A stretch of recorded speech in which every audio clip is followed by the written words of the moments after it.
लेकिन नलिनी, जिस आपने कहा जिस तरीके की टिप्पणी कोर्ट ने कही है, रिटन ऑर्डर में कोर्ट की तरफ से क्या लिखा जाता है उस वो देखना होगा, लेकिन क्या कोई निर्देश पुलिस को मिल सकते हैं? ये पूछा जा सकता है कि अभी तक कार्रवाई कैसे चल रही है, क्या हुआ अभी तक केस में पूरे में, इसको लेकर कोई संज्ञान ले सकती है क्या कोर्ट?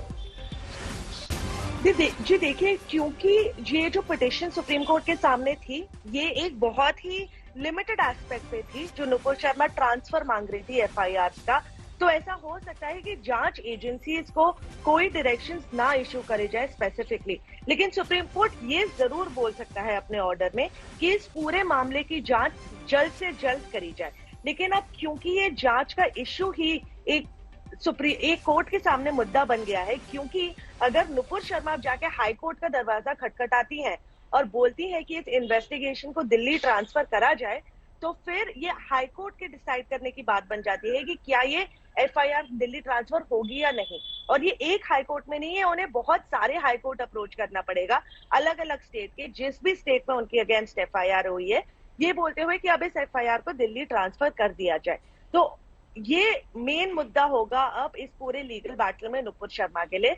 लेकिन सुप्रीम कोर्ट अपने ऑर्डर में हाँ ये जरूर बोल सकता है कि इस मामले की जांच जल्द से जल्द खत्म हो, जो भी एफआईआर पेंडिंग है, ताकि ये डिसाइड हो सके कि इस मामले में नुपुर शर्मा का क्या रोल था और आगे का एक्शन नुपुर शर्मा के अगेंस्ट क्या लिया जाए। ठीक है नलिनी, रहिए जरा आप साथ। देखिए कोर्ट ने जो फटकार लगाई और क्या टिप्पणी की है, जल्दी से आपको ये बता देते हैं पॉइंटर्स के हिसाब से। देखिए पहली बड़ी बात जो कोर्ट की तरफ से कही गई, उदयपुर हिंसा के लिए बयानबाजी ही जिम्मेदार है।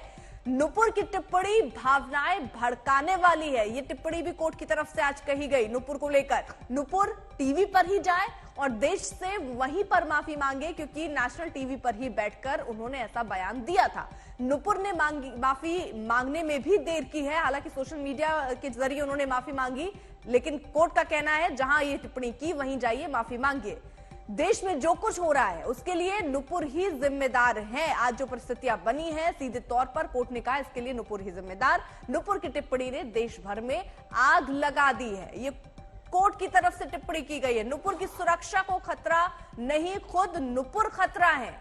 पार्टी प्रवक्ता होने का मतलब ये नहीं कि वो कुछ भी बोल सकती है या कुछ भी बोलने का अधिकार उनको मिल जाता है। नुपुर शर्मा पर सत्ता का गुरूर सवार दिख रहा है, ये बात कोर्ट की तरफ से कही गई है। तो बड़ी खबर आपको बताएं, यहां पर सीधे तौर पर फटकार लगी है नुपुर को। नुपुर शर्मा के बयानों पर सुप्रीम कोर्ट ने तीखी प्रतिक्रिया दी है और इसके तहत ये कहा कि टीवी पर ही जाए, माफी मांगे। साथ ही साथ जो अर्जी दाखिल की गई थी नुपुर की तरफ से वो ये थी दरअसल कि अलग अलग राज्यों में उनके अगेंस्ट एफआईआर दर्ज है और वो वहां जाएंगी तो सुरक्षित अपने आप को महसूस नहीं कर रही है, इसलिए वो चाह रही थी ये सारे एफआईआर ट्रांसफर हो जाए दिल्ली में ही, ताकि यहां पर ही वो सुनवाई में शामिल हो पाए। लेकिन कोर्ट ने इसकी ये अर्जी इनकी तो खारिज कर दी, लेकिन इसी के साथ साथ ये भी कह दिया कि आपको माफी मांगना चाहिए, आप ऐसे भड़काऊ बयान देते हैं जिसकी वजह से ही खमियाजा पूरे देश को भुगतना पड़ता है।